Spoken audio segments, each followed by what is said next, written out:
지난 3월 달에 제가 여기 한번 와서 입시 설명회를 한번 했는데요. 그때 들으신 분들이 얼마나 있을지 모르겠지만 그때 설명회 때 제가 여러 가지 부탁했던 것들을 좀 많이 이루고 이 자리에 오셨나 좀 궁금합니다. 저는 지금 피곤하시겠지만 저는 이제 오늘 특별히 많은 강의 내용 중에서 학생부 종합전형에 해당되는 부분만 쏙 뽑아가지고 그 부분에 대한 내용만 좀 하도록 하겠습니다. 저는 앞서 이범석 선생님처럼 특별한 감동 코드는 없고요. 예, 편하게 입시의 관점에서 몇 가지를 좀 보도록 하겠습니다. 그런데 이제 최근에 여러 가지 방법으로 우리 학생들의 대학 입시와 관련된 이런 부분들은 지원 횟수라든가 이런 것들이 굉장히 연구가 많이 되고 있는데요. 얼마 전에 나온 연구입니다. 서울시 교육청에서 아무래도 이제 서울시가 그 숫자가 학생들 숫자가 많다 보니까 연구 샘플들이 많은데요. 서울시 교육청에서 학생들이 어떻게 우리 고3 학생들이 어떤 식으로 대학을 지원했는가를 연구한 자료입니다. 지금 보시게 되면은 내신 성적하고 1.5, 1에서 1.5 이게 내신 성적이죠. 내신 성적대별로 쭉 보시다 보면요.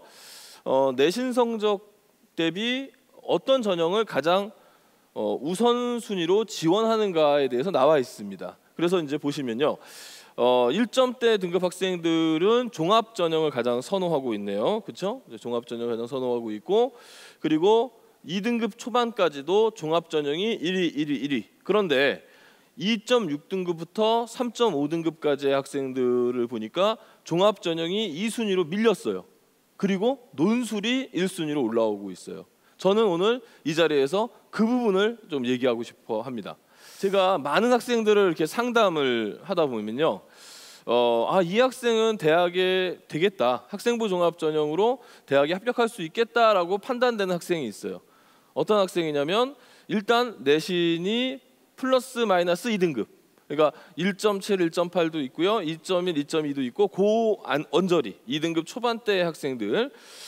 그리고 자율활동이라고 하면은 반장, 학급 활동 같은 게 있죠. 자치활동, 행사활동 이런 건데요.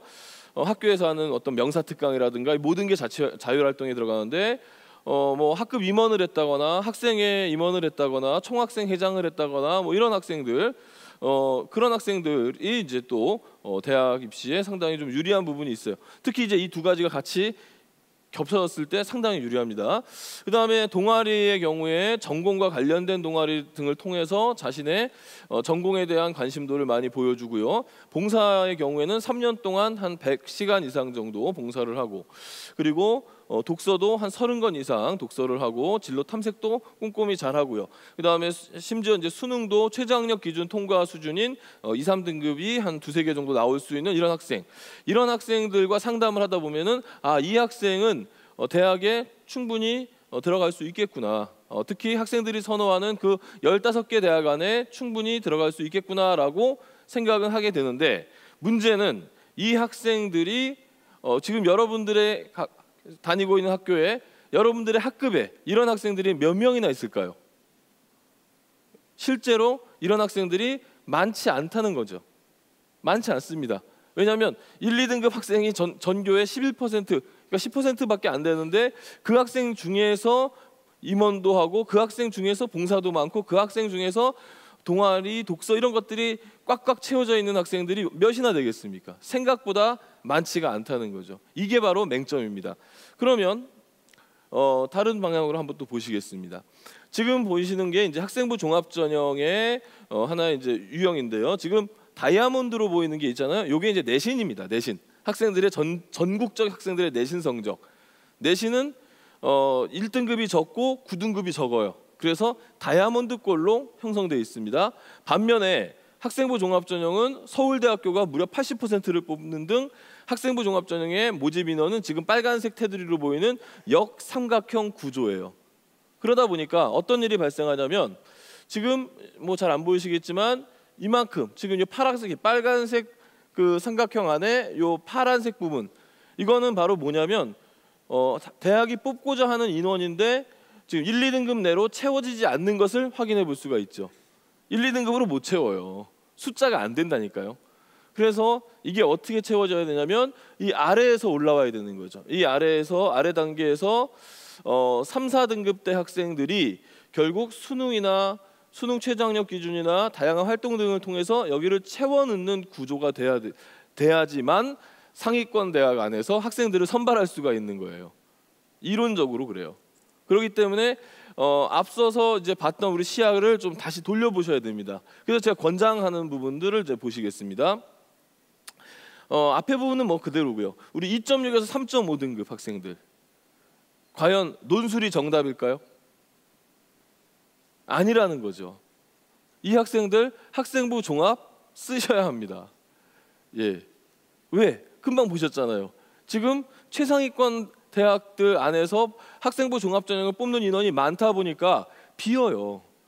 그 빈다는 거는 이 학생들이 당장의 최상위권 대학으로 확 뛰어 올라갈 수는 없지만은 최상위권 대학의 그 다음 상위권 대학으로 계속해서 채워나갈 수밖에 없는 구조이기 때문에 지금 2.6에서 3.5등급 학생들이 논술 전형을 통해서 확률이 4%도 안 되는, 합격 확률이 4%도 안 되는 그쪽으로 흘러간다는 것은 대단히 안타까운 일이 된다는 거죠. 제가 볼 땐 그렇습니다. 그리고 실제로 이 등급대 학생들이 학생부 종합전형에서 성과가 나쁘지 않습니다.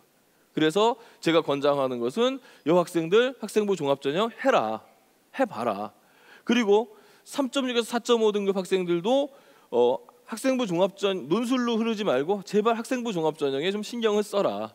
그리고 만약에 하나 더 신경 쓴다면은 요 등급대에서는 적성전형이라는 게 또 나름 괜찮으니까 적성전형 쪽으로도 좀 신경을 써라. 이걸 좀 제가 말씀드리고 싶은 겁니다. 결국 대학은 내신만 가지고 학생들을 채울 수가 없어요. 물론 내신이 아주 나쁠 경우에는 학생의 학업 역량 평가 부분에서 긍정적인 점수를 받기가 어렵기 때문에 합격률이 떨어지는 건 사실이지만 대학의 입장에서 봐도 내신 성적 좋은 애들만 가지고 대학을 채울 수가 없기 때문에 그 외의 요소들을 볼 수밖에 없는 그런 구조라는 것을 반드시 아시기 바라겠고요. 그러면 2.6에서 3.5등급이 논술 써가지고 다 떨어지느니 학생부 종합전형을 통해서 합격할 수 있는 여지들을 만들어 놓는다면 그것이 오늘 여러분들이 여기에 와서 듣고 갈 팁이 아니겠습니까? 그 부분을 좀 더 말씀드리도록 하겠습니다.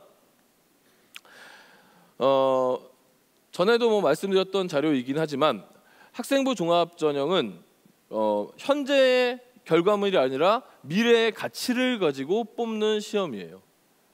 그래서 현재 결과라고 하는 것은 수능 내지는 내신, 단순하게 객관적으로 나올 수 있는 수치들, 그것만 가지고 선발하는 게 과거의 대학에서 선발했던 방식이었으나 이것만으로는 우수한 학생을 선발할 수 없다고 판단했던 대학들이 10년 전부터 움직이기 시작했죠.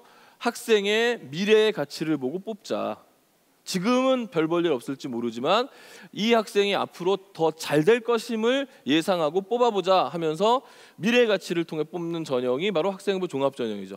다만 현재 결과물이 없고 미래의 가치를 가지고 뽑다 보니까 어떤 문제가 생기냐면은 제가 학생부 종합전형을 봤는데 떨어졌어요. 대학에다가 제발 내가 떨어진 이유가 뭔지 듣고 싶어요. 전화를 합니다.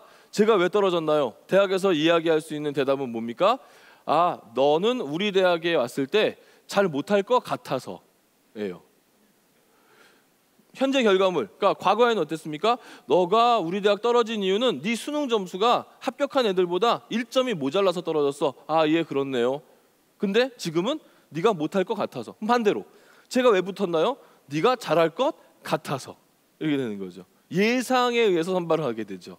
그러니까 이제 어떤 얘기가 나와요? 아유, 이게 깜깜하다, 깜깜이 전형이다, 이런 얘기도 나오고, 혹시 저렇게 해서 부잣집 애들만 뽑아가려고 저런 전형을 만든 거 아니야? 이런 이제 금수저 전형 얘기가 나오고 있는데 실제로 학생부 종합전형은 이거보다는 좀 더 과학적입니다. 그리고 10년 동안 많은 노하우가 쌓여서 우리 학생들이 자신들이 열심히 준비해왔다면 대학에서 그것을 충분히 뽑아주게 돼 있습니다. 그 부분에 대해서 좀 얘기를 할게요. 학생부 종합전형을 이제 우리 생각할 때 진로와 연관되어 있는 부분들이 좀 많이 필요하거든요. 그래야 이제 자신을 드러낼 수 있으니까. 학생부 종합전형의 특징 중에 하나가 자기소개서를 낼 수 있는 특징이 있어요. 학교마다 자기소개서 안 받는 학교가 일부 있지만 대부분의 학생부 종합전형은 자기소개서를 받아요. 그래서 그 자기소개서를 통해서 자신을 드러내는 건데, 자신을 드러낼 때 우리가 그렇잖아요. 나하고 나와 친구인데 전혀 관심이 없는 친구가 있을 수 있고, 나를 매우 좋아하는 친구가 있을 수 있는데, 당연히 내 입장에서 나에게 관심 없는 친구보다는 나에게 관심 있는 친구에게 나도 더 잘해주고 싶은 거잖아요. 대학도 마찬가지죠. 우리 학과에 관심이 없는 학생보다는 우리 학과에 관심이 있는 학생을 뽑고자 하는 부분들, 학생부 종합전형에서 대학 입장에서도 이제 좋은 점이고 학생들 입장에서도 좋은 점이라고 하는 이 부분이 바로 관심도와 관련된 부분인데, 이 관심도와 관련된 부분들을 정리해 보니까 학과로 나오게 돼요. 학과에 나왔는데 보니까 학과에서도 이런 형태가 나오게 되죠. 인문계와 자연계의 최상위 학과와 그렇지 않은 학과들. 여기서 이제 점수로 얘기하는 것이 아니라 학생들의 관심도의 상위, 관심도의 하위를 지금 얘기하는 겁니다. 그럼 인문계에서 보면요, 우리나라가 자본주의 사회고, 자본주의 사회는 기업과 은행이 융성할 수밖에 없는 사회인데, 그러다 보니까 대기업이나 은행처럼 이런 쪽에 일자리가 많은 거죠. 물론 요즘에 취업하기 어렵다고 얘기하지만 그럼에도 불구하고 그쪽에 일자리가 많은 것은 부정할 수는 없습니다. 그러니까 은행이나 기업으로 가야 일자리가 생긴다는 것을 알고 그것을 준비하는 과정으로서 학생들이 선호하는 학과가 경영학과, 경제학과, 뭐 이런 경상계열, 돈을 다루는 이런 직업들, 이런 학과들을 선호하고 있는 거고요. 또한 이제 뭔가 이 사회의 어떤 중심이 돼서 이 사회의 여론을 형성하고 비판을 하고 어두운 곳을 찾아내고 하는 이런 정의로운 모습들, 이게 또 우리 학생들 굉장히 선호하는 부분이다 보니까, 그리고 우리 어렸을 때부터 노래 많이 부르잖아요. 텔레비전에 내가 나왔으면 정말 좋겠네. 그러니까 어떤 전공들을 많이 선택합니까? 신문방송, 언론, 이런 식으로 이제 학생들의 상위권들이 형성이 되죠. 특히 우리 여학생들 같은 경우에는 그렇게 남의 심리를 알고 싶어해요. 그래서 이제 심리학과 같은 게 또 유행이고요. 그리고 사범대 내에서도 취업이 잘 된다고 판단되는 초등교육, 국어교육, 영어교육 이런 쪽에 학생들의 선호도가 많이 몰리는 편입니다. 반면에 언어와 관련된 학과들, 그리고 철학이라든가 이런 이제 문학과 관련된 이런 학과들은 따져보는 거죠. 여기 나와서 뭐 하겠어? 이렇게 생각하는 거죠. 그러다 보니까 이쪽에는 선호도가 점점점 떨어지고 있는 부분이고요. 이과도 마찬가지죠. 취업이 잘 되는 의예과, 그다음에 약대를 갈 수 있다고 하는 생물학과, 이쪽은 학생들의 준비와 선호도가 높은 반면에 그렇지 않은 학과들은 조금 낮고, 특히 지구과학을 배경으로 하고 있는 학과들, 또 물리 천문 쪽을 배경으로 있는 학과들이 조금 학생들의 선호도가 떨어지고 있죠. 근데 이것은 그냥 선호도만 떨어지는 것이 아니고 학생들의 관심도가 높을수록 경쟁률이 올라감으로써 입학 성적이 같이 올라가는 그런 학교들입니다. 따라서 과거에는 대학을 많이 따졌지만 요즘에는 이렇게 학과별로도 대학이 서열은 아니지만 커트라인에 그 차이점이 좀 나오기도 합니다. 예, 과거 같으면 A 대학이 최상위 대학이고 B 대학이 그 다음 대학이면은 A 대학을 다 지원하고 간 다음에 그 다음 등수 학생이 B 대학을 갔던 이런 과거도 있었지만, 지금은 A 대학의 경영, 1위는 A 대학의 경영, 2위는 B 대학의 경영, 3위는 A 대학의 인문, 4위는 B 대학의 인문, 이런 식으로 지그재그로 가는 합격선을 보여주기도 해요. 이게 선호도 때문에. 그런데 학생들이 몰리는 곳은 아무래도 선호도가 높은 곳은 준비가 잘 돼 있고 성적이 높은 학생들이 많이 모인다는 것을 우리가 하나 아셔야 되겠고, 이과도 마찬가지인데 이과 쪽은 특히 생명과 화학 쪽으로, 생명화학, 보건 이 세 전공 쪽으로 많은 학생들이 몰리고 있는 그런 상황입니다. 이런 것도 참고로 하시고요. 학생부 종합전형과 교과전형의 차이점, 뭐 여러 차례 얘기가 나왔겠지만 교과전형은 다른 거 없어요. 석차 등급을 중심으로 선발하는 게 끝입니다. 반면에 종합전형은 모든 것을 다 본다는 거죠. 정성평가라는 말은 왜 공부를 열심히 하게 됐고 왜 특정 과목을 잘하게 됐는지까지의 이유도, 왜 특정 과목을 못했는지까지의 이유까지도 다 평가를 한다는 거예요. 그 뒤에 이야기까지 다 평가를 한다는 얘기고요. 전형 요소도 모든 겁니다. 성적의 추이도 전형 요소가 될 수 있고, 과목별의 차이, 평가자의 어떤 위치에 따른 그 평가자의 위치라는 것은 이제 선생님들이나 이런 분들이 어떻게 평가를 해줬는지에 따른 그런 부분들까지도. 그다음에 제출 자료 같은 경우도 생기부, 자소서, 추천서, 그리고 반영 교과는 전 과목, 전 교과, 반영 항목은 모든 항목입니다. 그래서 학생부 종합 전형은 교과 전형과 다르게 학생부에 나와 있는 모든 부분이 다 전형의 요소가 되기도 합니다. 심지어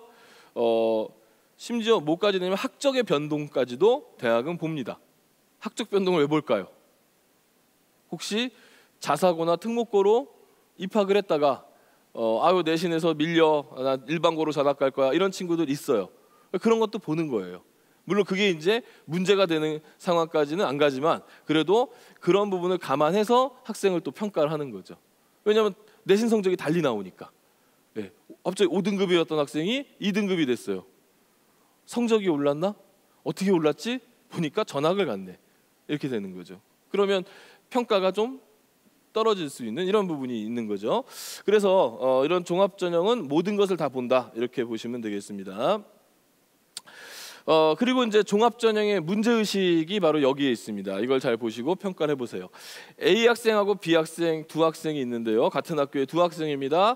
지금 보이실 때 A와 B 중에서 어떤 학생이 더 우수한 학생일까요? A가 더 우수해 보이죠? A는 지금 올 1등급입니다. 그 유명한. 반면에 B 학생은 국어하고 과학은 2등급이네요. 그런데 하나만 더 생각해 보겠습니다. 아까 학생부 종합전형은 모든 걸 다 본다고 그랬죠? 등급이 아닌 이제 원점수를 한번 봤습니다. 이 학생이 각 시험에서 몇 점을 받았는가 보니까 A와 B, A 학생은 올 1등급은 올 1등급인데 이 친구는 정말 80점대 후반에 간들간들하게 모두 1등급이 나왔어요. 그렇죠? 이렇게 생각하면 더 쉽죠? A 학생과 B 학생 중에 누가 더 운 좋은 학생입니까? 이제 A가 되죠. A가 확실히 운이 좋은 학생이 된 거죠. B 학생을 보니까 이 학생은 2등급이 된 것은 정말 1등급의 근소한 차이로 2등급이 됐고요. 1등급은 확실하게 딱 1등급이에요. 주요 교과 중심으로. 이제 다시 보이시죠? 이제 원점수까지 확인하니까 A와 B 학생 누가 더 우수할까요? 이제 A만 우수하다고 할 수가 없죠. B가 우수할 수도 있겠구나. 확정은 못하는 거죠. 하지만 우수할 수도 있겠구나. 예상해 볼 수 있습니다. 이게 바로 학생부 종합전형에서 왜 학생부 종합전형을 해야 되는지에 대한 문제의식입니다. 이게 출발점이에요. 그래서 이제 학생을 정확하게 뽑기 위한 방법으로서 이게 나오게 되는 거죠. 그래서 이제 어떤 학생들이 그 학생부 종합전형을 써야 하는가? 우선 첫 번째, 일찍 좀 준비가 되어 있는 학생이 사실은 필요합니다. 그러면서 전공 적합성이 높은 학생, 전공 적합성이라고 하는 용어는 무슨 뜻이냐면 예를 들어 기계공학과가 있으면 기계공학에 필요한 교과목이 있죠. 기계공학과에 국어만 잘하는 학생 필요할까요? 아니죠. 기계공학과에 한문만 잘하는 학생 필요 없죠. 기계공학과에 물리 잘하는 학생 필요하죠. 기계공학과 입장에서 어느 과목을 잘했을까? 물리와 수학을 잘했네. 그게 전공 적합성이에요. 예. 국문과 입장에서 영어를 좀 못했네. 괜찮아요. 국어 잘했으면. 그런 게 전공 적합성이에요. 물론 너무 못하면 안 되겠지만. 그래서 이제 전공 적합성이라는 것이 뛰어나다면 내신 성적 전반은 좋지 않아도 전체적으로 4등급인데 특정 교과 해당하는 내가 지원하고자 하는 그 학과에 해당되는 교과가 1, 2등급이다 써볼 수 있는 겁니다. 그리고 앞서서 얘기했지만 학생부 종합전형 인원이 교과 전형보다도 많고, 그리고 그 전체적인 모집 인원의 구조상 학생부 종합전형이 유리한 부분이 있기 때문에 내신 성적이 어느 정도 된다면 해볼 만한 그런 전형이 되는 거고요. 그 다음에 교육과정 및 진학진로 프로그램의 차이에 대해서 제가 물음표를 해놨죠. 이건 무슨 말이냐면 어떤 학생들은 그런 얘기를 해요. 아, 우리 학교는요 학교에서 아무것도 안 챙겨줘요. 프로그램이 없어요. 학부모님들도 그런 얘기 많이 하세요. 그런데 그게 과연 중요할까? 그렇지 않다는 거죠. 그 어떤 상황 속에서도 교육과정이 어떻고 그다음에 진로진학 프로그램의 차이가 있던 없던 본인이 잘했을 경우에 한번 생각해 볼 여지가 있다는 얘기고요. 그리고 자기소개서 및 면접을 미리미리 준비한 학생들, 그리고 이제 수업의 중요성, 그다음에 학교 생활의 중요성, 그다음에 학교 생활 기록부의 중요성을 알고 있는 학생이라면 소신껏 지원해 볼 수 있다고 생각합니다. 그러면 이제 첫 번째로 학생부 종합전형을 우리가 입학 사정관이 된 입장에서 한번 시야를 넓혀 보도록 하겠습니다. 이게 굉장히 중요하죠. 지피지기 100점 볼 테니까 이게 중요한 부분이죠. 지금 이 부분은 우리 학생들이 생활기록부상의 거의 뒤쪽에 나오는 교과학습 발달 사항이라고 하는 그 부분입니다. 그러니까 쉽게 얘기해서 성적에 해당되는 부분이죠. 이 성적에 해당되는 부분에 몇 가지 정보가 있는데요. 보시면은 첫째 단위수 정보가 있고요. 그 옆에 원점수 정보가 있고, 그리고 과목 평균 정보, 그리고 가로에 편차, 그리고 맨 끝에 등급과 가로에 수강자 수, 이렇게 정보가 들어 있습니다. 꽤 많은 정보가 들어 있는데 많은 사람들은 어떻게 보느냐? 제일 먼저 뭐부터 볼까요? 등급만 보는 거죠.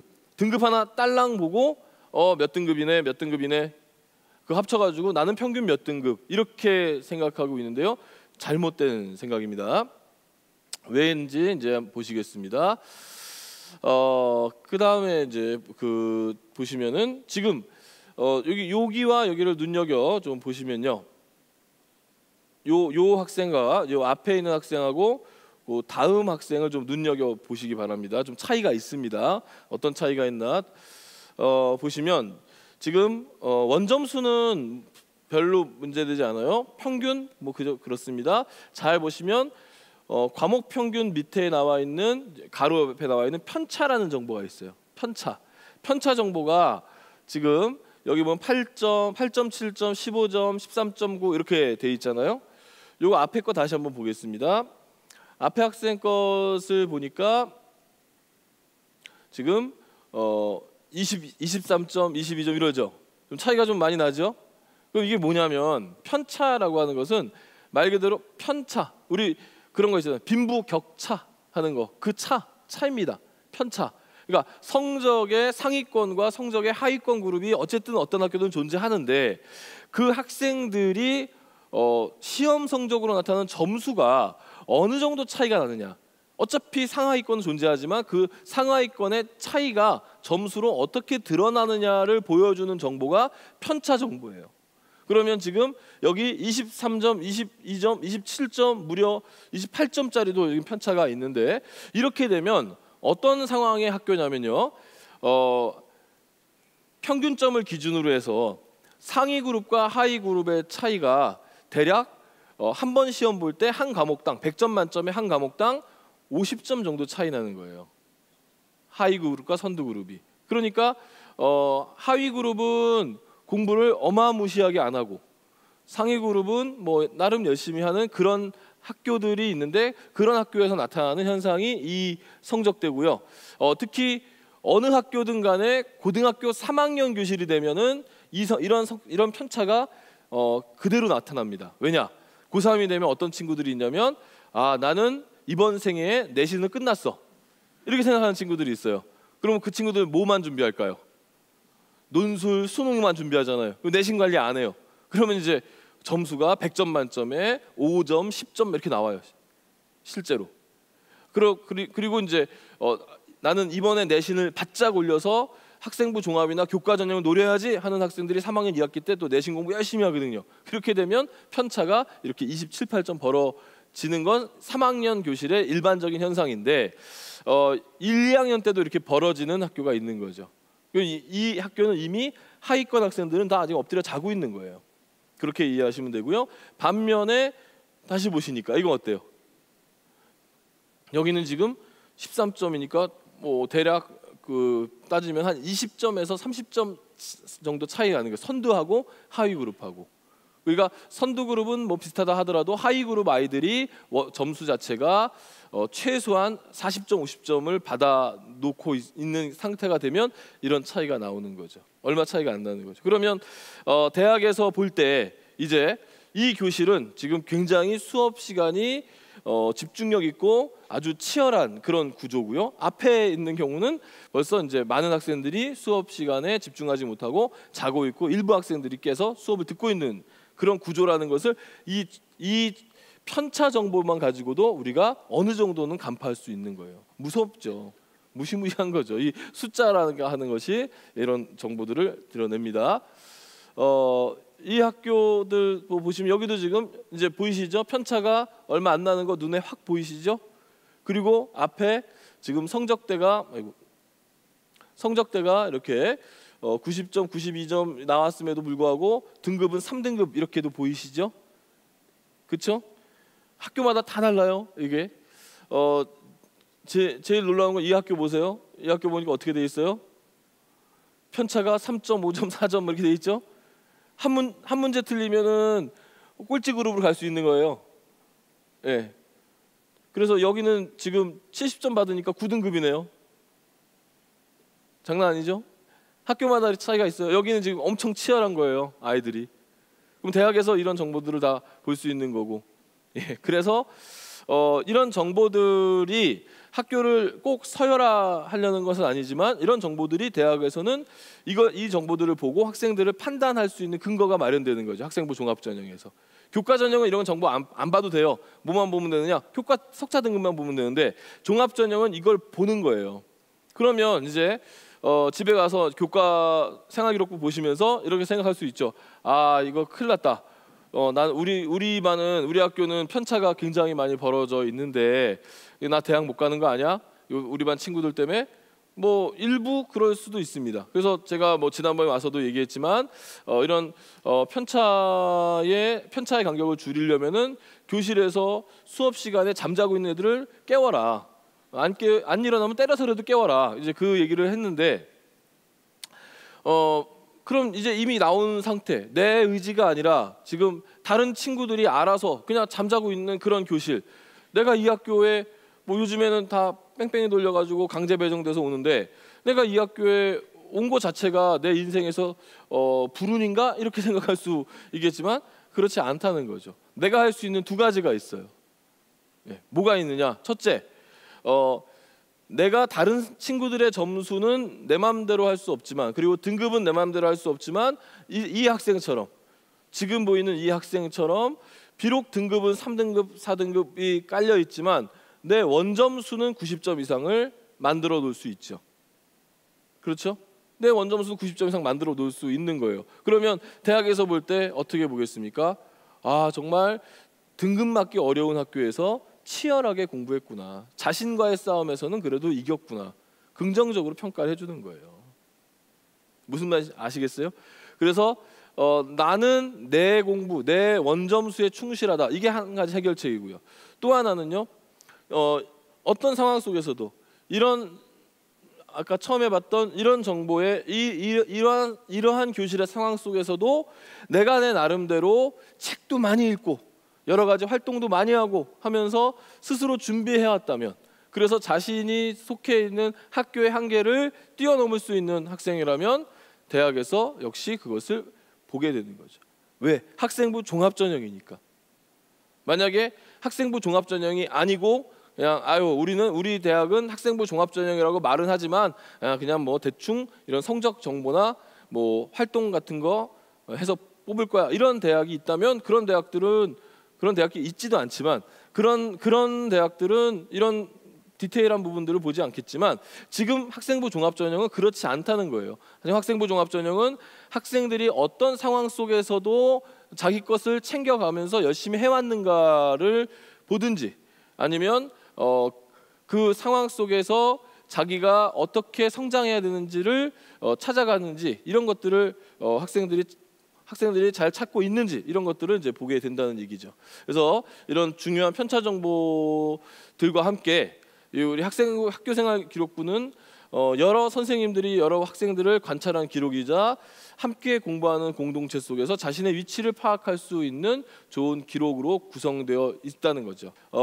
여기에 대해서 이렇게 답할 수가 있습니다. 지금 보이는 자료는 서울대학교 홈페이지에 나와 있는 학생부 종합전형의 오해와 진실이라고 하는 학생들의 흔한 질문들이에요. 학생부 종합전형과 관련된 흔한 질문들인데 많이 물어봐요. 학급회장이나 총학생회장 같은 거 하면 유리한가요? 이렇게 물어보기도 하고요. 독서는 도대체 몇 권을 해야 하나요? 물어보기도 하고요. 그다음에 봉사는 몇 시간을 해야 하나요? 동아리는 전공과 꼭 관련이 돼야 되나요? 이런 거 막 물어봐요. 이런 질문은 우리가 입시하시는 분들은 뭐라고 얘기하냐면 지나치게 입시를 공학적으로 바라본다. 그래서 반장하면 몇 점, 뭐 봉사 몇 시간 하면 몇 점 이렇게 해가지고 마치 숫자로 합산해가지고 뽑는 것처럼 학생부 종합을 오해하고 있다. 그래서 입시 공학적으로 잘못 바라보고 있는 거다라고 비판을 해요. 그래서 여기에 대한 정답은 어떻게 해야 되느냐? 결국 학생회장이나 총학생회장을 역임했는데 제가 대학 쓸 때 유리할까요? 유리할 수 있죠. 그런데 이것을 세 가지를 생각하면서 답을 해보자는 거죠. 그래, 알았어. 네가 학생회장 했는데 너 학생회장 하면서 너의 지성과 적성과 인성 중 어떤 부분에서 성장을 했니? 여기에 답해봐. 여기에 답할 수 있으면 학생부 종합 가능한 거란 뜻이에요. 독서 마찬가지죠. 독서 얼마 해야 되나요? 10권 읽어야 되나요? 30권 읽어야 되나요? 궁금하잖아요. 여기도 아마 여기 앉아서도 독서 몇 권 해야 되는지 그거나 얘기해 주지 왜 이상한 얘기하고 있어? 이렇게 생각하시는 분도 있을 거예요. 하지만 여기에 대한 대답도 그거죠. 그래, 독서? 네가 10권 읽었어? 아니, 한 권 읽었어? 그 한 권이 너의 지성과 적성과 인성에 얼마나 도움이 됐니? 너 30권 읽었어? 30권이 너의 어느 부분에 성장을 이루었고 도움이 됐니? 이게 되묻고 있는 거예요. 여기에 대한 답변을 할 수 있는 수준으로 읽으라는 뜻이에요.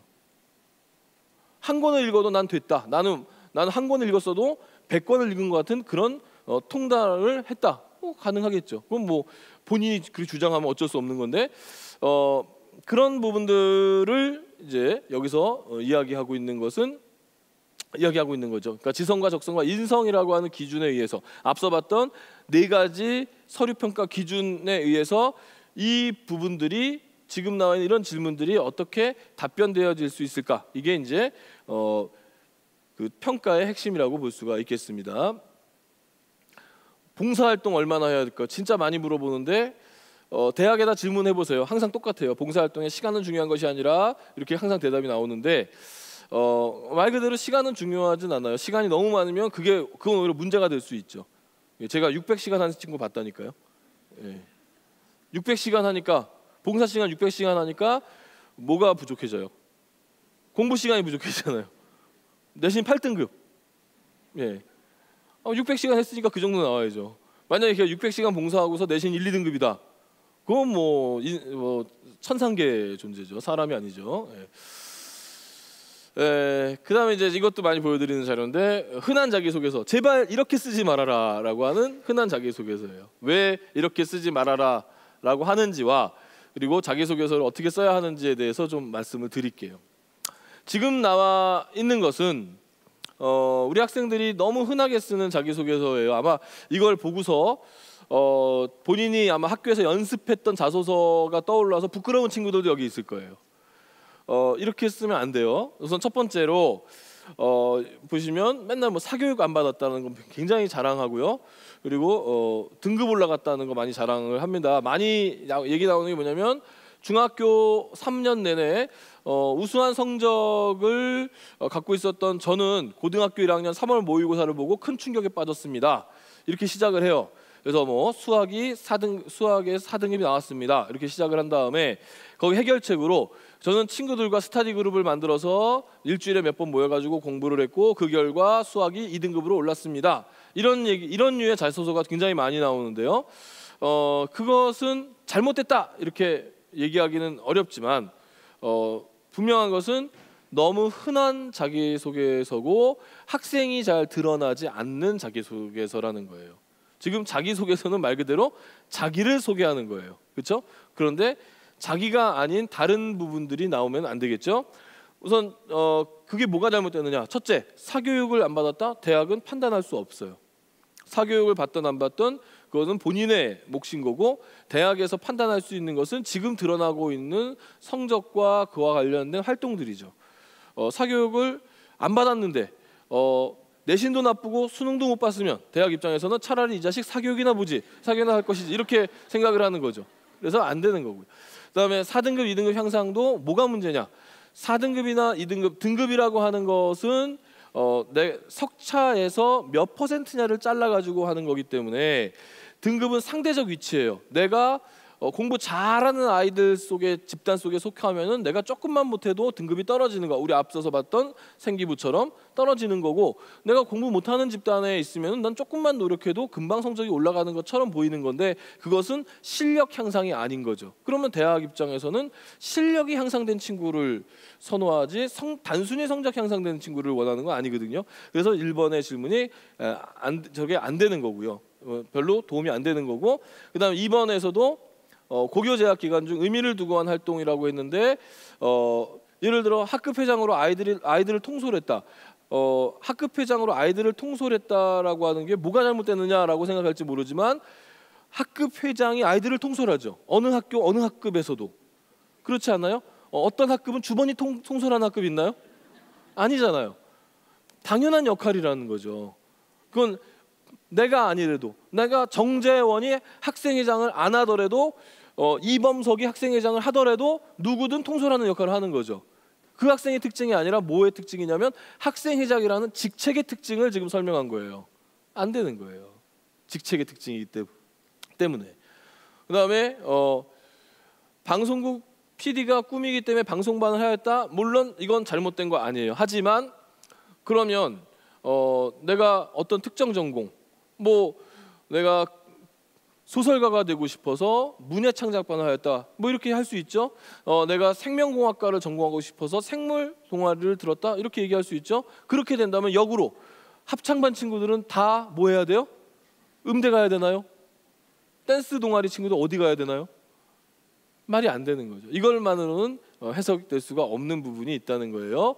그다음에 3번은 맨날 심각하다고 얘기하는 거잖아요. 예, 항상 셋 이상이 하는 팀 프로젝트인데 나는 멀쩡하고 나머지 애들이 이상한 거야. 그래가지고 지들끼리 맨날 싸우고, 그러면 걔네들을 내가 항상 가가지고 어르고 달래고 소통시켜서 어떤 그 프로젝트를 성공한 이야기, 되게 뻔한 이야기로 나오는데, 이 부분을 우리 좀 달리 생각했으면 좋겠습니다. 예, 첫 번째 질문의 경우에는, 아이고 넘어갔네요. 죄송합니다. 첫 번째 질문의 경우에 우리 이렇게 생각해 보면 되죠. 여기 지금 두 개의 단어가 있습니다. 첫째, 학업이라는 단어가 나오고요. 둘째가 학습 방법이라는, 학습 경험이라는 단어가 나와요. 근데 대체로 이것을 쓸 때 많이 다루는 게 뭐냐면 학습 경험만 많이 써요. 근데 학업에 대해서는 신경을 안 써요. 도대체 학업이 뭔가요? 학업이 뭐죠? 학업이 뭐라고 단정할 수 있나요? 학업엔 정답이 없어요. 단정할 수 없어요. 본인이 생각하는 게 학업이에요. 본인이 어떻게, 나는 공부를 뭐라고 생각한다, 여기에 답을 해보세요. 나는 공부를 무엇이라고 생각하는가. 각자 다를 수 있어요. 어떤 친구는 나는 공부란 내 성적표에 1등 찍히는 거다, 그렇게 생각할 수 있어요. 잘못된 거 아니에요. 그렇게 생각할 수 있어요. 그렇다면 내가 1등이 찍히기 위해서는 내 학습 경험, 학습 방법은 달라져요. 왜? 1등이 되려면 다른 친구들보다 단 1분 1초라도 공부를 더 해야 되죠. 더 해야 1등 할 수 있잖아요. 그 다음에 몇 년 전에, 거의 한 10년 된 얘기지만 아주 유명한 얘기 있죠. 7등급짜리가 서울의 아주 유수한 대학에 입학했다. 들어보셨어요? 일반고 7등급이 서울의 아주 명문 대학에 입학했다. 들어보셨어요? 그 조선일보가 어디서 보도가 된 내용이죠. 그 친구는 나비를 수집했던 그런 친구였죠. 나비 채집. 그래서 그 친구에게 있어서 학업은 뭐냐? 바로 나비 공부하는 거예요. 이 친구는 자신의 내신 성적보다는 나비가 더 좋았던 거죠. 그렇죠? 본인이 거기에 대해서 자소서를 쓰는 거죠. 나는 나에게 있어서 공부란 나비를 연구하는 거다. 그리고 내가 이 나비를 앞으로 대학 가서도 연구할 거다. 자기의 이야기예요. 그래서 미안하지만 성적은 좀 약간 뒷전에 놓았다. 이렇게 얘기할 수 있는 거예요. 그럴 때 대학에서 그 친구는 그렇게 얘기할 수 있고, 대학이 이제 판단이죠. 그 다음에는 대학이 그래? 우리 대학은 그렇게 한 분야에 몰두하는 친구를 너무 좋아해. 성적 좀 안 나오면 어때? 우리는 그런 몰두한 것을 높이 사겠어. 합격시켜 줄 수 있는 거고요.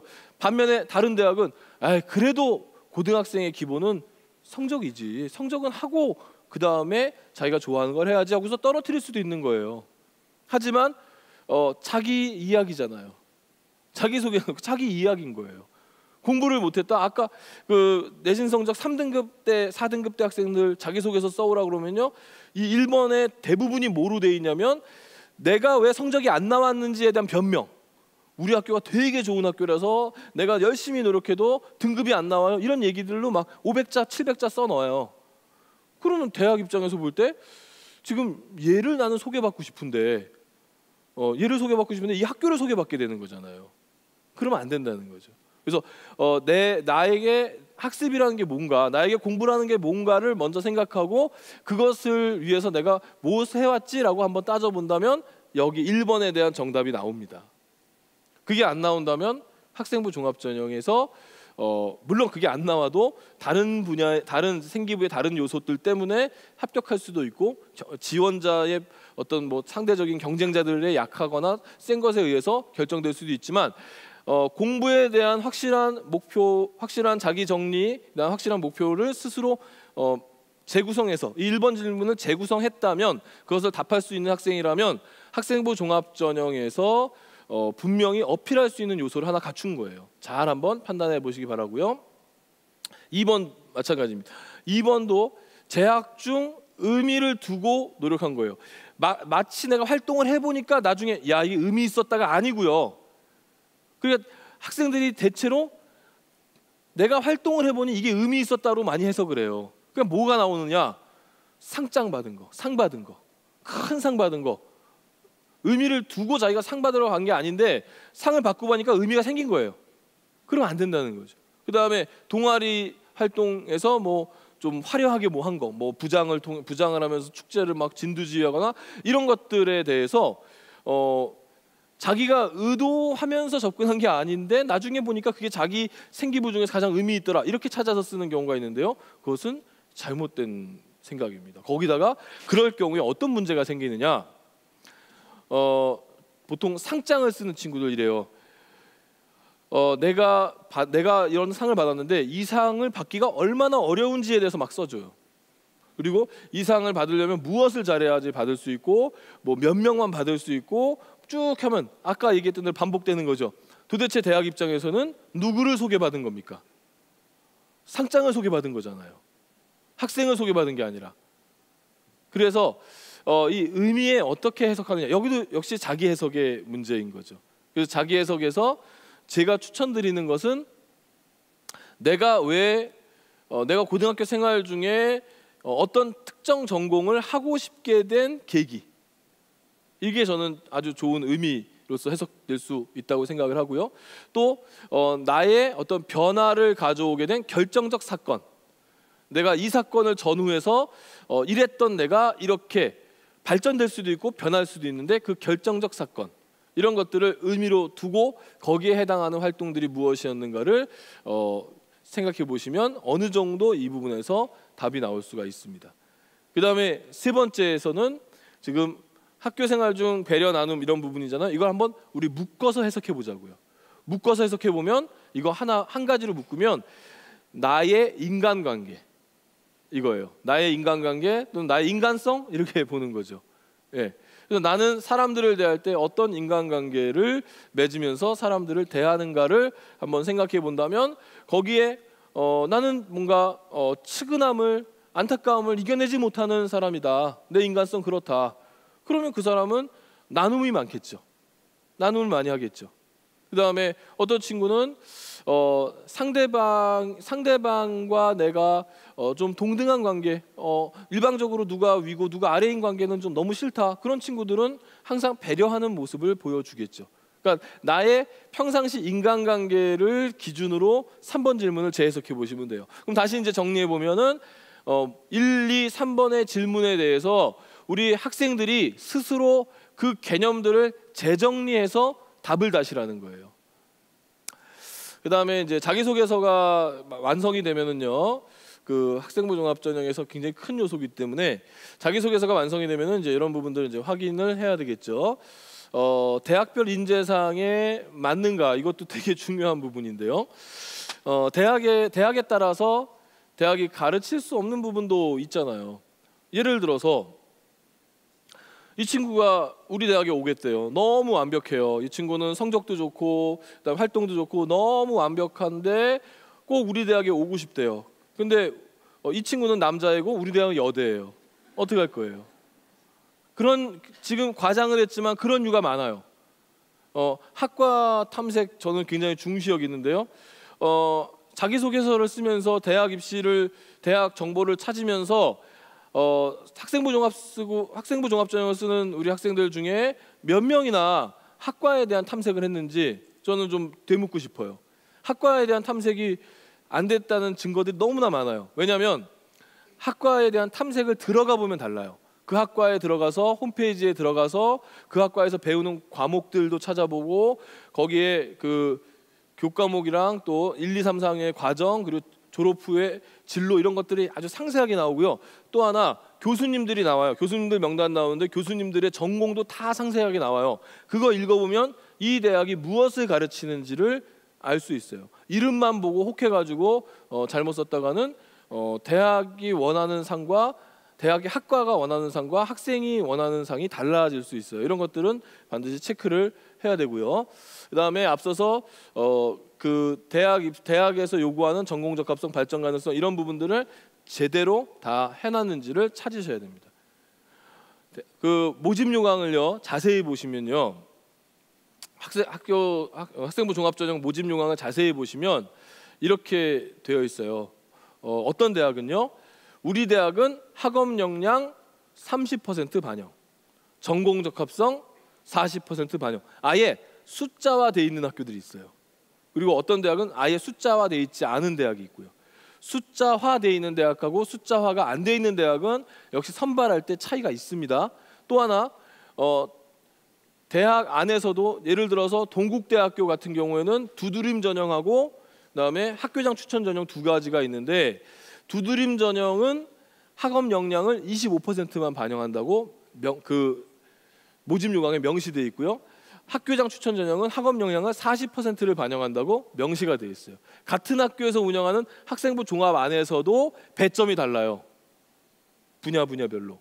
그래서 체크를 해야 돼요. 예를 들어 상명대학교 같은 경우에는 학업 역량은 하나도 표시가 안 돼 있고 전공 적합성과 인성과 발전 가능성에만 자기들이 평가하겠다고 명시되어 있어요.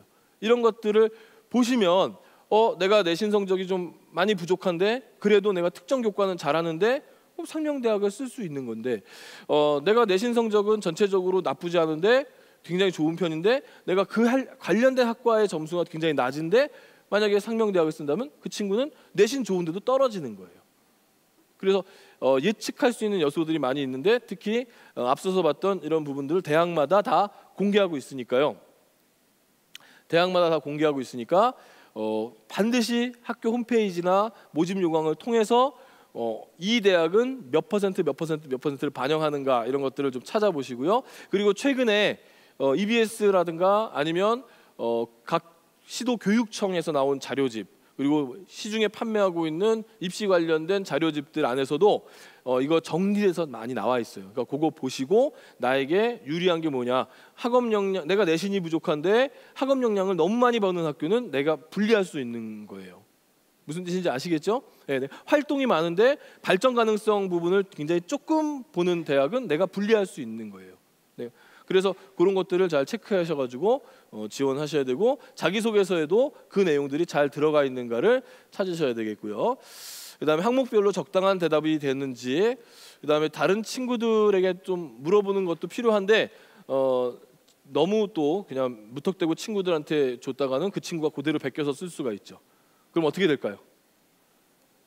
나는 그냥 선의로 야, 내 것 좀 한번 봐줘. 그 친구한테 보여줬는데 그 친구가 내 것을 그대로 베껴가지고 대학에 넣었어요. 그러면 지금 전국에 있는 모든 대학들의 자기소개서가 들어오는 순간 내가 A 대학이지만 B 대학의 자기소개서와 A 대학 우리 과에 쓴 자기소개서를 비교해 볼 수 있어요. 대학은 돌리면은 유사도 검색 시스템이라는 거 돌리면 되게 비슷한 게 나오잖아요. 그렇게 되면은 이제 누군가 한 명은 누군가 것을 베낀 거잖아요. 그럼 어떻게 될까요? 그렇게 되면은 대학은 누가 누구 것을 베낀지 모르기 때문에 둘 다 떨어뜨립니다.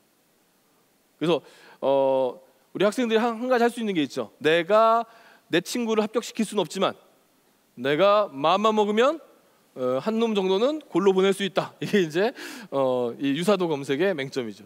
어쨌든 한번 이제 친구들한테 보여줌으로써 야, 이거 읽어봐. 아니면 이제 부모님한테 보여드리면서 이거 한번 읽어보시고 이게 나 맞는지 좀 확인해 달라고 한번 해볼 필요가 있죠. 그리고 그 돌발 질문이 나올 수 있어요. 대학에서 자기소개서에 없는 내용으로 자신을 소개하시오 이런 것도 나올 수 있으니까 대비하시고요. 또 근거 없는 미화가 있나, 불필요한 어떤 미사여구나 이런 것들이 있는지, 또 자기소개서를 작성한 어떤 근거가 될 만한 자료들이 있는지 잘 모아 두셔야 되고요. 대학에서 요즘에 자소서나 생기부의 내용들을 가지고 면접 질문을 많이 합니다. 그건 뒤에 가서 말씀드릴게요. 학생부 종합전형의 유형은 크게 두 가지가 있습니다. 단계형하고 일괄형이 있는데요. 단계형은 1단계는 몇 배수를 뽑은 다음에 2단계에서 면접을 하는 거고요. 일괄형은 서류만 가지고 선발을 하는 건데, 면접에 자신이 없는 학생들은 이렇게 일괄형으로 가시는 게 좋고요. 면접을 통해서 약간의 자신을 어필할 수 있는 여지가 있다면 단계형으로 가는 게 더 좋습니다. 이건 이제 선택의 문제인데, 아무래도 일괄형에 해당되는 학교들은 좀 소위 말하는 이제 상위권 대학들이 좀 많이 몰려 있기 때문에 일괄형들이 그렇게 많지도 않고, 그래서 많이 학생들이 주저하는 경우가 있는데, 어쨌든 면접이냐 면접이 아니냐에 따라서 구분된다는 점 확인해 보시고요. 그리고 이제 학교당 추천하는 이제 이런 대학들이 있습니다. 그래서 이제 학교당 추천 인원이 있는 대학들이 있는데, 추천을 받을 수 있다면 받는 것도 나쁘지가 않습니다.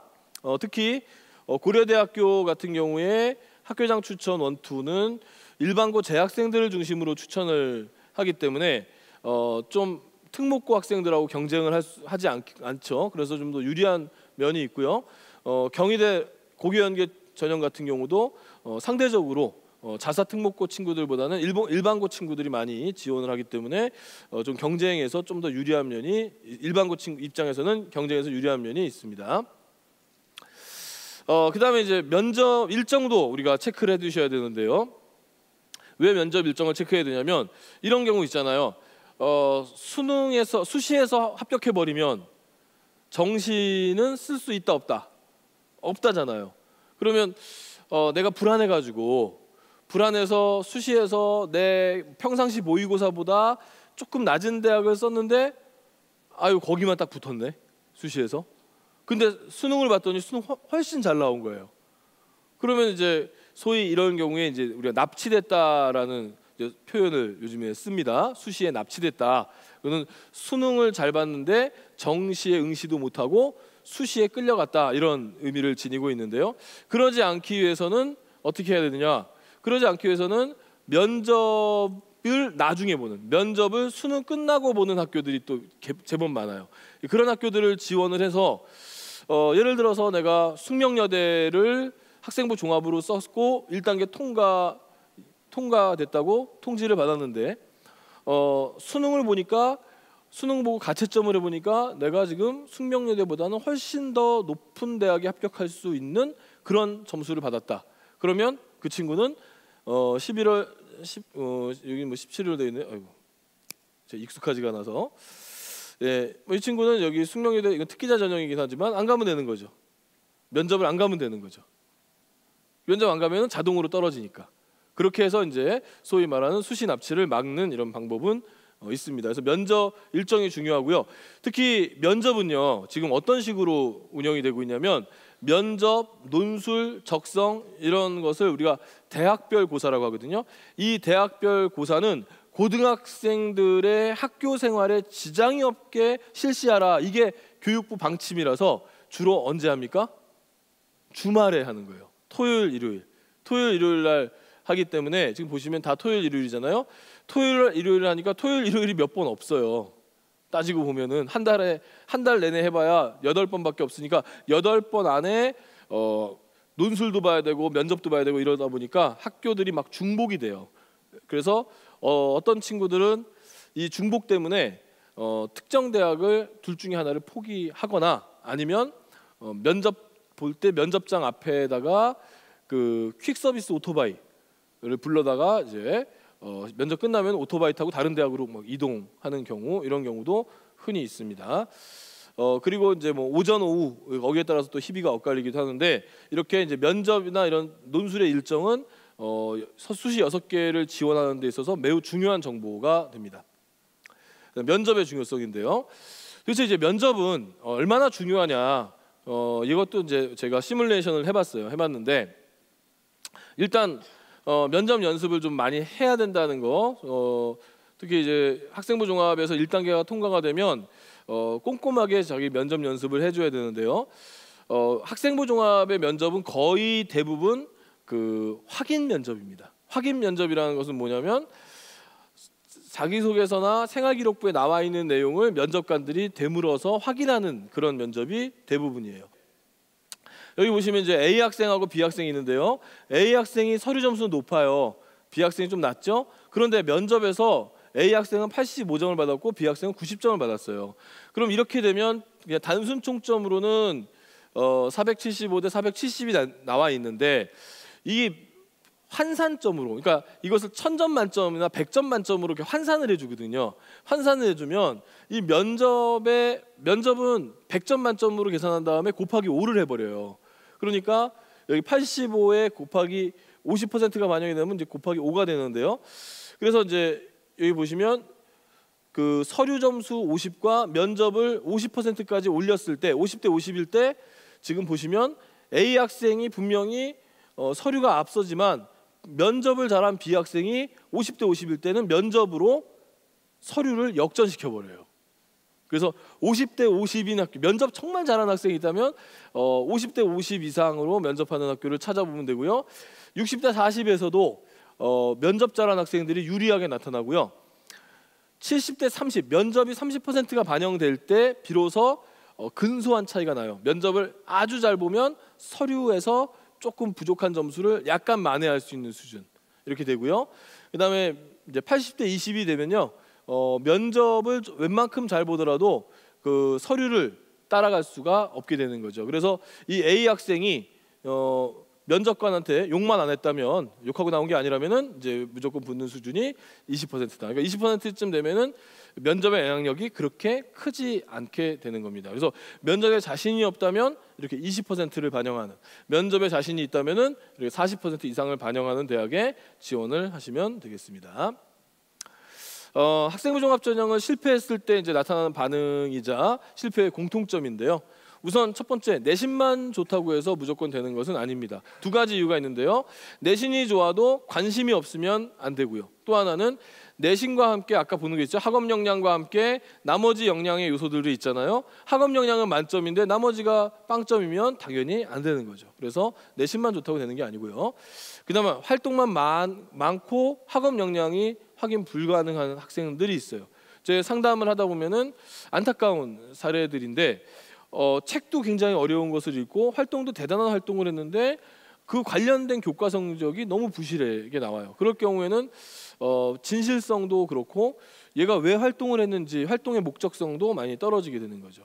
그래서 이런 경우에 이제 합격이 안 되고요. 그 다음에 이제 이게 또 중요한데요.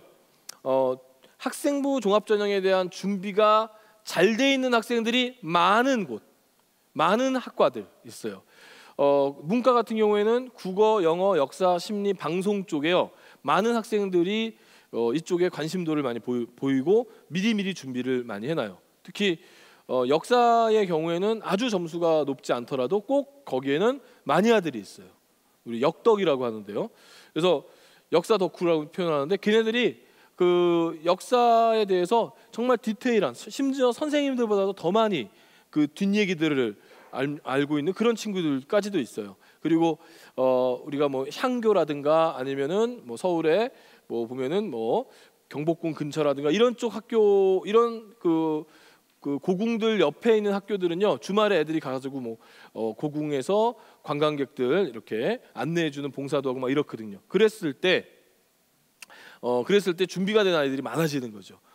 반면 또 이과는 화학하고 생물 쪽, 화학하고 생물이 그래도 실험도 쉽고 뭔가 접근성이 좀 좋고, 그다음에 준비할 수 있는 것들이 굉장히 많이 있거든요. 그랬을 때 여기가 이제 경쟁률도 높고 합격선도 올라가고 붙기가 어려워지는 이런 상황입니다.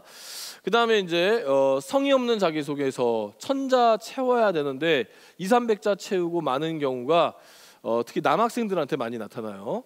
그래서 왜 썼는지 모를 정도로 그런 경우에 이제 곤란한 거고요. 그 다음에 지원 전공에 대한 관심도가 낮을 경우, 또 이제 여기는 안 썼지만 여러 대학을 쓰면서 엉뚱하게 쓴 경우가 있죠. 예를 들어서 연세대학을 써놓고서 제가 고려대학에 입학한다면 이렇게 자소서 쓰는 친구들이 정말 많다고 해요. 그러니까 여러 개 쓰다 보니까 이제 복사해서 붙이다 보니까 체킹을 못한 거죠. 그것도 이제 곤란하다는 거고요. 그다음에 이제 면접 대비가 부실할 경우에 자소서나 생기부를 확인하는 면접이 쉽다? 결코 그렇지 않아요. 생기부 같은 경우 3년 전에 만들어진 1학년 자료들이 있잖아요. 그거 어떻게 다 일일이 기억합니까? 그래서 다시 한번 보고 내가 그때 뭐 했지라고 상기도 해보고 하면서 면접 준비를 하셔야 되고요. 또 면접은 눈으로 보고서 내가 이때 이런 거 했었지 하고 끄떡끄떡 한다고 되는 게 아니에요. 직접 선생님이나 친구들이나 부모님 앞에서 연습도 해봐야 면접이 또 잘 됩니다. 이런 부분들도 체크해 두시고요. 예, 그리고 이제 좀 정리를 좀 하도록 하겠습니다. 이제 학생부 종합전형에 대한 뭐 여러 가지 이야기들을 했는데요. 학생부 종합전형에서 정말 그 여러 가지 요소들이 중요한 부분이기도 한데 이런 거예요. 대학을 목적으로 활동한 친구들을 별로 좋아하지 않아요. 이거는 제가 입학사정관들하고 누차 얘기를 많이 하고 있는 부분인데, 대학이 목표가 돼서 준비한 서류는 금방 발각되고 티가 난다고 합니다. 물론 그렇게 준비했더라도 지금부터라도 서류를 만들고 할 때는 대학이 아니라 어떤 특정한 공부에 대해서 관심을 가진 것으로 또 그렇게 생각을 해보면서 서류를 만들어 가보시기 바라겠습니다. 그리고 그 학생부 종합전형에서 그 학생들이 이런 잠재력 이런 걸 가지고 이제 대학에 들어왔을 때 대학 입장에서는 이 학생들이 관심이 많기 때문에 너무나 좋답니다. 그래서 지금 공론화위원회인가요? 뭐 국가교육 뭐 해가지고 뭐 투표해서 정시 확대가 되는 쪽으로 나왔지만 대학에서는 여전히 학생부 종합전형에 대한 긍정적인 마인드를 많이 갖고 있습니다. 그래서 학생부 종합의 이런 장점들이 여전히 있기 때문에 준비가 잘 돼 있으면 큰 도움이 되는데요. 일단 서류의 기본은 학생부고요. 학교생활 위주의 구성이 좀 필요합니다. 중학교 때 했던 거, 그다음에 엉뚱하게 뭐 외부에서 했던 것들, 그런 것들은 별로 의미가 없고요. 그다음에 이제 평가 항목에 부합하는 그런 장점들, 아까 다시 여러 차례 반복하고 있죠. 공부를 왜 했는지, 활동을 왜 했는지 그 문장을 재구성해서 자기만의 답을 만드시기 바라겠습니다. 그다음에 아까 다 얘기한 겁니다. 중요 평가 항목의 배점들을 반드시 확인해서 나한테 유리한 학교가 어딘지를 찾으셔야 되겠고요. 그다음에 서류와 면접 비율 평가 방법들을 토대로 유리한 대학을 선택해야만, 면접을 잘하는 친구는 면접 비중이 높은 학교로, 면접이 약한 친구는 서류 100%인 학교로 이렇게 쓰셔야 된다는 얘기죠. 그다음에 기본적으로 그 6개를 지원한다는 것이, 학생부 종합을 6개를 지원한다는 것이 쉬운 일은 아닙니다. 자기소개서도 신경을 써야 되고요. 또 면접 1단계를 다 통과됐을 때는 6개의 면접을 한 달 안에 봐야 되는 그런 어려움도 있고, 또 원하는 대학들이 원하는 대학 몇 개가 겹치면은 또 면접 일자가 겹치면 또 억울하게 붙어놓고도 면접을 못 가는 경우도 있고 이렇습니다. 그래서 6개를 지원을 하되, 이 학생부 종합 전형하고 굉장히 유사한 전형 중에 특기자 전형이라는 게 있어요. 특기자 전형은 학생부 종합에서 쓸 수 없는 외부 활동까지 포함해서 쓸 수 있는 전형이 특기자 전형인데 특기자 전형이랑 병행해서 쓰는 것도 좋은 방법 중에 하나입니다. 예, 제가 이제 준비한 것은 이제 여기까지의 내용인데요. 학생부 종합 전형 어렵게 생각하지 마시고 내가 진실하게 어떤 특정 교과목과 특정 전공과 특정한 미래에 대해서 꿈을 꾸고 있다면 그 방향을 향해서 열심히 나가신다면 분명히 좋은 결과가 있을 거라고 믿고요. 오늘 춘천 강의 여기서 마치도록 하겠습니다. 감사합니다.